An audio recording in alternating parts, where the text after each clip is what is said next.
Hello, and welcome to another Health Essentials podcast. I'm John Horton, your host. Hemorrhoids aren't exactly a topic that comes up in many conversations, but there's something a whole lot of us deal with. It's estimated that about 1 in 20 people experience hemorrhoids every year, and around half of all adults over the age of 50 have had them at some point. The good news? There are ways to limit your chances of getting hemorrhoids, and we're going to talk through them today with colorectal surgeon Arielle Kanters. She is one of the many experts at Cleveland Clinic who visit our weekly podcast to share wisdom and best practices. So with that in mind, let's find out what you can do to keep hemorrhoids from becoming a real pain in the, well, you know.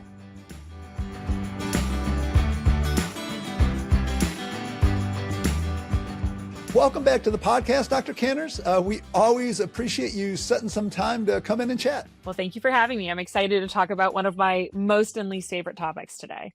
Well, and this is, I love that you enjoy talking about what are just not comfortable topics for the most of us, because I don't think anybody aside from you really wants to talk hemorrhoids. So I guess let's just kind of jump in here and just kind of give people a little background, because I know we were kind of joking around at the beginning here. People kind of say hemorrhoids and they don't really know what it means. So kind of give us that education. Absolutely. Okay. So there's two big things I have to say kind of right off the bat about hemorrhoids. First of all, of the patients who come into my clinic with hemorrhoids, a lot of the time there's actually another process going on. So just be clear, though we often classify all kind of perianal issues as being hemorrhoid problems, they're oftentimes not. There's many different things that can happen around our bottom that may present. Hemorrhoids just get the bad rap, it sounds like. Yeah, exactly. It's like we've over-labeled them. A lot of things cause bleeding, a lot of things cause discomfort, a lot of things cause pain. They're not always hemorrhoids. Don't get me wrong, that come and see me, I am happy to help reclassify things, but just to be aware, it's not always hemorrhoids. Second of all, everyone has hemorrhoids. They're actually a totally normal part of our body anatomy. So we all have these veins in our bottom. They're called hemorrhoid, and they have tissue around them. They're called hemorrhoidal cushions. And what's interesting is that we actually need our hemorrhoidal cushions. Our hemorrhoidal cushions provide about a third of that pressure in our bottom that help keep poop in our body. So if you don't want to poop walking down the street, it's a good thing to have hemorrhoidal cushions. Yeah, we do not. The thing is, no, exactly. Like polite company, not a big fan of pooping your pants. If you're having that problem, come and talk to me, and we've got other plans, other ways of working with that. That said, so patients will come in, they're like, my hemorrhoids. I'm like, well, yeah, I have hemorrhoids too. Hemorrhoidal prolapse, hemorrhoidal bleeding, hemorrhoidal engorgement is oftentimes actually not the problem. It's a consequence of another problem. So the way that we treat the hemorrhoidal problems is by boiling things down to what is causing it. Are we straining too much? Are we constipated? Is there a muscle dysfunction going on? Kind of what led to these hemorrhoids becoming more aggravated? That's the key to having success in managing hemorrhoid problems. So coming in and just right off the bat saying, boss, you got to cut these off. You can say that, but there's a pretty good chance you're not going to like my answer. So coming and talking to us about your hemorrhoid problems is oftentimes an exploration in trying to figure out what's really wrong with how you're pooping. Well, let's get into that a little bit, because I think we all want to avoid hemorrhoid issues, and I think we all want to avoid having to come into your office saying, cut these off. So, so let's figure out how we can keep our natural hemorrhoid cushion areas all happy. So, okay, cool. I guess from what I understand, we can start with a real simple one, and that's time spent sitting on the toilet. How is that kind of irritating or making our hemorrhoids angry? Absolutely. So I'm a mom. I like to escape to the toilet. There's no doubt about it. It's my couple minutes of reprieve. And sometimes I start swiping, and I swipe to the point that I'm like, my legs are numb. I have officially been sitting on the toilet too long. You zone out. It is what it is. The problem is that when we're sitting on the toilet, we're sitting in this this funnel space, right? There's a hole in the middle and all the blood is pooling. Also, when we're sitting on the toilet, we may be pushing. We may not really be paying attention to what we're doing. And so you can end up with a lot of blood pooling in the bottom, which will cause those cushions to start to swell up more and more.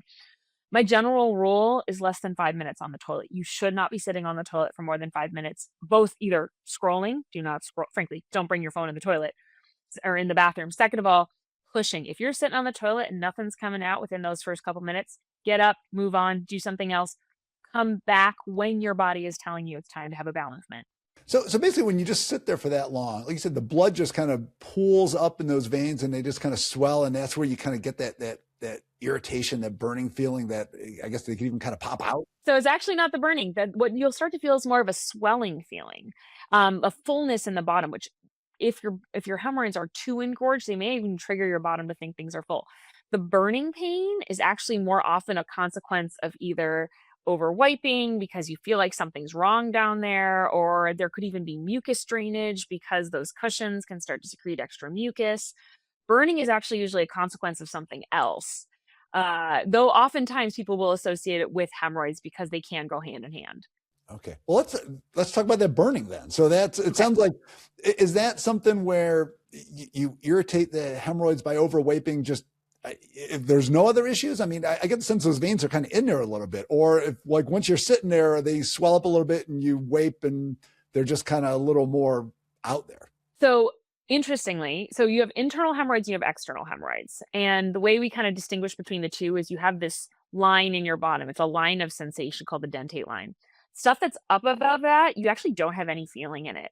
But when they become so swollen and that blood continues to pool, they can start to kind of pop down and you can get hemorrhoidal prolapse, which can cause some irritation around there because this tissue isn't meant to be outside our body. And when it's outside our body, it's extra irritated. And then it starts to secrete this mucus, which your brain then starts to feel as wetness, which it tells you, hey, something's dirty down here. So then you start to wipe. You wipe, you wipe, you wipe. And continuing to wipe in that area can cause little tears, which can feel like burning and further itching.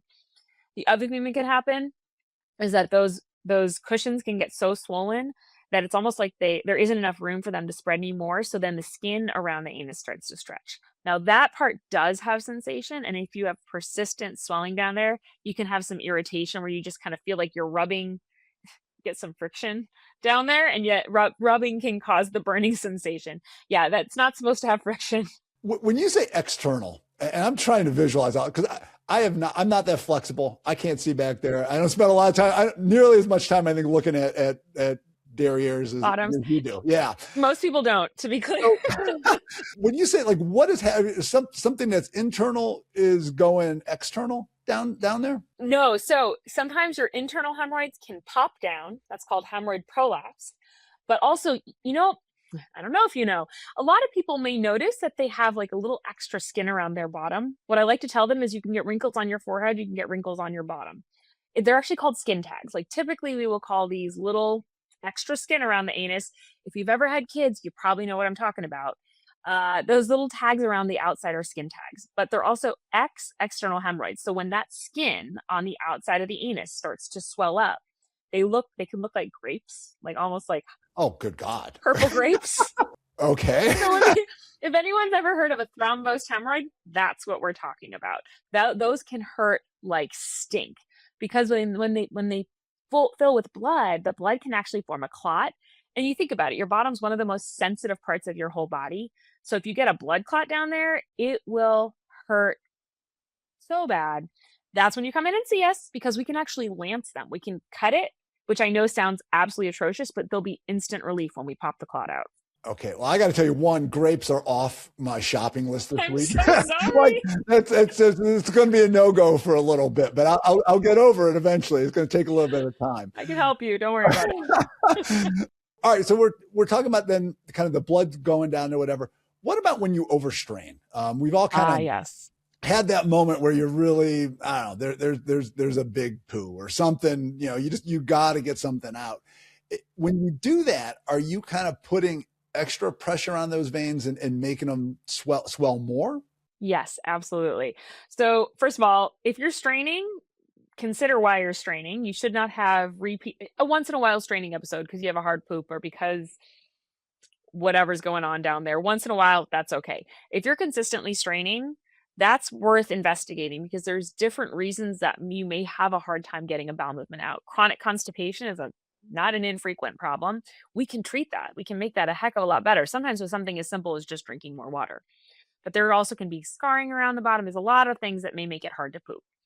But regardless, when you're sitting there, when you're pushing hard, you're kind of forcing all the pressure down into your bottom. Just like how you can get those big veins in your forehead.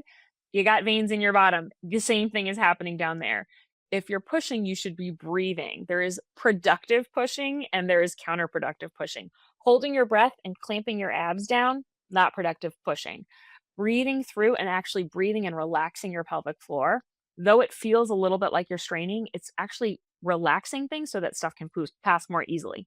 I got to say, the angry vein in the forehead thing, knowing that that's downstairs too, is just, that's blowing my mind right now. So Yeah, don't blow those. and I know you were on a previous podcast and we had talked about just even positioning yourself and doing whatever. There's ways to poop that Yeah. it can make that a little bit easier to come out. So maybe you don't have to strain. I like to say Americans are the worst poopers. We don't drink enough water. We like tall toilets. We love wipes. We like to over wipe our bottom. That tall toilet thing is a real problem. So the pelvic floor, there's a sling muscle around your bottom that's actually kinked when we're standing up. And as we start to sit and then squat, it starts to relax so that there's a much straighter channel for things to empty. So having our legs at a standard 90-degree angle or even a bigger angle is actually not helpful. You really want to kind of get your bottom and your feet as close to the same level as possible. I realize for a lot of us that's not feasible, but there are little simple things you can try, like putting a little step stool in front of your toilet, where by putting your feet on top of it, it'll relax your muscles, A, which is important for getting a good pelvic floor relaxation. But even more, B, it'll actually help relax that sling muscle, making it easier to have a bowel movement. Some people just put their feet up, like if they have a bathtub in front of the toilet, just plop your feet right on top of it. It's a really easy way to get that relaxation. And just so everyone knows, we had an entire podcast where we discussed how to poop better. So you can definitely look that one up, and you can get a lot more information on it. Dr. Kanters, you had mentioned something just a few seconds ago: chronic constipation. What is the line for that? Because I think we've all had maybe a couple days where you don't go. What would you consider chronic constipation to the point where maybe you should go talk to somebody? So typically we say less than 2 bowel movements a week. So if you're going more than 3 days consistently between bowel movements, that is starting to raise a concern. Now, if you don't feel constipated, if you feel like you're emptying well and you're not straining and you're passing your bowels regularly, I don't care if it's once every 4 days. If you don't feel like there's a problem and you feel that you're emptying effectively, not having abdominal pain, great. But if you're noticing that you're always pooping, rabbit poops, those little hard rocks, that's not supposed to be like that. Our bottom is not designed to do that. Sometimes constipation can actually present with diarrhea. You can develop something called overflow diarrhea or overflow incontinence, even where if you have a really hard poop ball sitting at the bottom, the stuff up top starts to liquefy and sneak around. So I know, again, that sounds crazy, but it's like these irregular changes in your bowels, if they're just happening in a way that you're feeling symptomatic, they're all worth investigating. And again, oftentimes it's just a matter of kind of thinking about what you're eating. I know that if I eat cheese, I'm going to have a problem the next morning. How much water we're drinking, how much fiber we're taking in our diet. That's a really important one. Both what we actually eat in our fruits and vegetables, but also maybe supplemental fiber like a psyllium husk. But all of these little adjuncts can oftentimes be something to easily fix a symptomatic constipation. Then there's a whole other extreme, just as a side note. I mean, I have patients who will poop once a month. That is obviously an extreme setting. That's a situation where myself and my GI partners, we really need to be involved because there are ways that A, you should poop more than once a month, but B, there are ways we can make your quality of life so much better by working on these things. And it sounds like you said diet is the main way to do this. So one, it sounds like you need to get fiber in. And obviously, I think we all know there's some high fiber foods we can look at, but it sounds like we need a little more than that. Like you recommend kind of a little supplementation too. Yeah. I think part of the reason I recommend this is just so that we can be really consistent. One day I may have a salad, the next day I have all meat and potatoes, and sitting there and trying to calculate how many grams of fiber I took every day is kind of tedious. My simple solution to that is just to take a daily fiber supplement. Psyllium husk is kind of the most common one people are aware of, but there's other forms: wheat dextran, methylcellulose. There's a bunch of different active ingredients, all going by different names. The point is that it doesn't have to cost a lot. The generic over the counter is just as effective as the fancy one you see on social media. But fiber supplementation guarantees a certain amount of fiber in your diet every single day. Listen, I tell patients every day in clinic to try fiber, and they're like, I just can't tolerate the powder. So I've tried the gummies, I've tried the capsules. I feel like I'm a perfect test subject to see what seems to be available on the market. Gummies, I have found, though they can be stimulating, they don't quite do the same thing about giving you that really nice, well-formed bowel movement. Capsules, good option if you really can't tolerate the powder, but the reality is pay attention to how much you're taking because you'll oftentimes have to take like a handful of these capsules. Gets kind of expensive. So my go-to, the easiest thing to do is just do the powder. And you can play around with different ones in different concentrations using an agitator bottle, something that kind of you can shake it up and then drink it quickly. It helps get it down a little bit faster. But the other really big thing I tell people is because we're typically not used to taking this much fiber, if you just kind of go hog wild into it and read what the back of the bottle says and start going full dose, you'll oftentimes find you feel irpy. You feel kind of like you've got bubble gut. You just A don't little feel gassy. well. So that's a major, yeah, gassy. Thank you. That's an appropriate term. So that's a main reason a lot of people are non-compliant or don't really feel like taking the fiber supplement. So instead, I just tell them, let your body adjust to it. Start low, go slow. Start with a really little dose, like half a teaspoon or 1 teaspoon a day. Do that for a whole week. Then go up by half a teaspoon or 1 teaspoon each week until you reach the amount that you achieve something called the ghost poop. Now, I know you and I have talked about this before. This is a great term. A ghost poop is when you sit down, comes right out of you, you wipe, there's nothing on toilet paper, it's like it was never there. So that is the ideal bowel movement. This is what we're all trying to achieve. Goals. And I think one of the goals, yeah, life goals.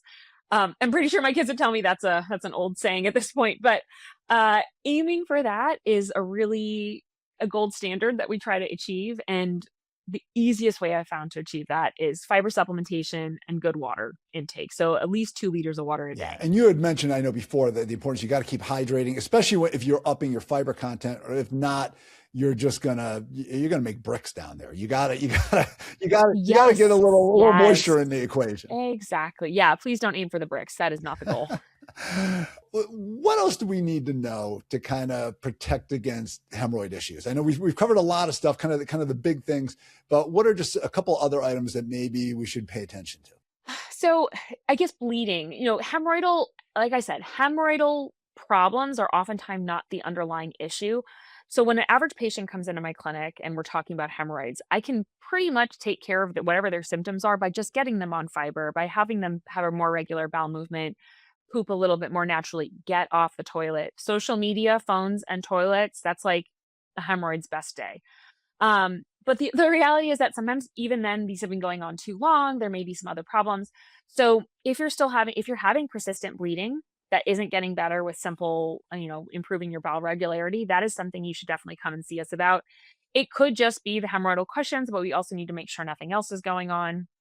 It could also be that you've been getting treated for hemorrhoids when in fact you had an anal fissure all along. So hemorrhoids are not always hemorrhoids. And so it's important to recognize if you're having persistent problems, if you're really having irritation around your bottom, you're really having itching, you're really having bleeding, pain, those are all reasons to come and seek additional input because it's possible that there's actually a totally different thing we need to address. Um, Other little things about hemorrhoids is that it is normal to have skin around your bottom. I know I mentioned that once before, but I'm really going to drive this home. As we age, wrinkles, totally normal. And in reality, they just feel bigger. So sometimes they feel bigger than they probably are. Sometimes the advice you might end up getting from me by coming to my clinic is do less. You have a great bottom. Nothing to do about it. It's fine. But if you do find that they're causing a lot of irritation with running, with walking, with whatever the case may be, this is probably not going to be the most popular recommendation, but actually using diaper cream can help a lot. So just like you can get diaper cream, yes, zinc oxide. So just like you can get chafing between your thighs, different folds around your bottom, around your body, you can have chafing on your bottom as well, which can cause a lot of pain and irritation, especially if you have that extra skin. So actually using a little bit of like a zinc oxide that can help lubricate the space can counteract a lot of that chafing feeling. I don't love talc powder. I don't love baby powder. It's almost more I was going to drying. ask about that with the talc. I run, and a lot of times I'll put some talc powder down there to avoid chafing. That is horrible. Yeah. That's bad. It's not that it's bad. It's bad if you're having problems. If it works for you, great. But if you're like, oh, I just keep putting it on there because it just keeps hurting, that's probably a sign we need to try something different. So my personal go-to is using a zinc oxide. It kind of functions like a liquid Band-Aid because sometimes even sweating, I know this year you're a runner, having a sweaty bottom can also be what some people come in with when they're convinced that they have hemorrhoids. And it's actually just that they sweat a little bit more around their anus. And so putting like a zinc oxide on that area, it'll actually function as a repellent. So that water isn't sitting on the skin and isn't causing skin to get worse. And you said you had kids. I got kids too. I was not the best about diaper rash.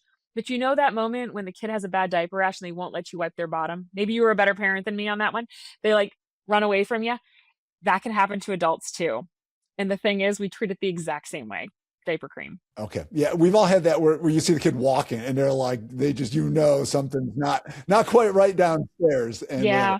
So just with that oxide, you said the zinc oxide, you just kind of reach down there and just kind of, I don't know, just kind of aim, put it on, hope for the best. Yeah. And I tell people an icing thick layer. Now, I know that, so those, like I say, a cake's off my shopping list now too. So use a lot of food analogies to describe bowel-related disease.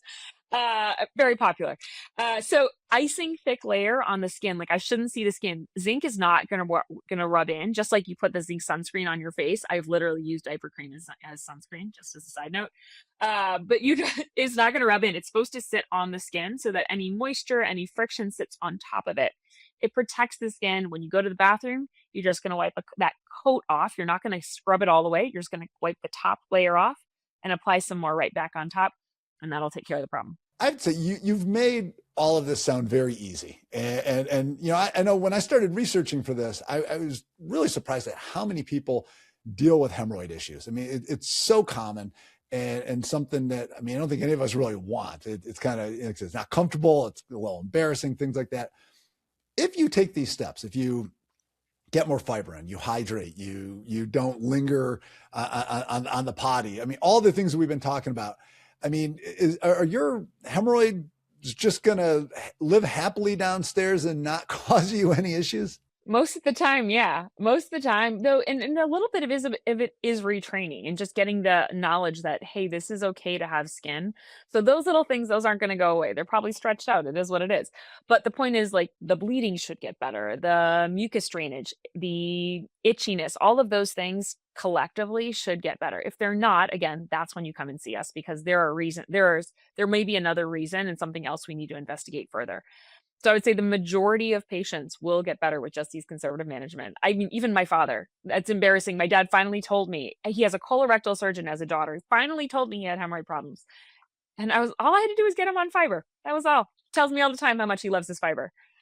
And so, yeah, most of the time, that's all you need. Simple as that. Well, hey, if it's advice you're giving your dad, I take it's advice that all of us could benefit from. So I don't think anything comes with a bigger gold star than that. Yeah, exactly. Listen, I am a religious consumer of my fiber. My husband is, my whole family. We've got everyone. My kids not yet. They do try the fiber gummies, but we're working on that. Well, I think we can all kind of strive to add a little fiber to our diet and do some of these other things, and then hopefully we won't have to come to your office and have to ask you to cut anything out. Yeah, exactly. But don't forget about your colonoscopies. Stay on top of it. Age 45. Make sure you're doing your preventative health. Always got to get that in. Dr. Kanters, I can't tell you how much we appreciate you coming in and how you make conversations on these sort of topics just absolutely so much fun. So thank you. Well, thank you. I happen to like talking about this stuff. Well, I'm glad somebody does, because I would not want to be in the midst of this all day. So I'm glad somebody is. Thank you for inviting. I'm always happy to share more about the beauty of fiber. Thanks a lot. Bye. Hemorrhoids may be common, but they are largely preventable too. Do a few simple things like adjusting your bathroom habits, eating more fiber, and hydrating, and you'll probably put hemorrhoid problems behind you. If you liked what you heard today, please hit the subscribe button and leave a comment to share your thoughts. Till next time, be well.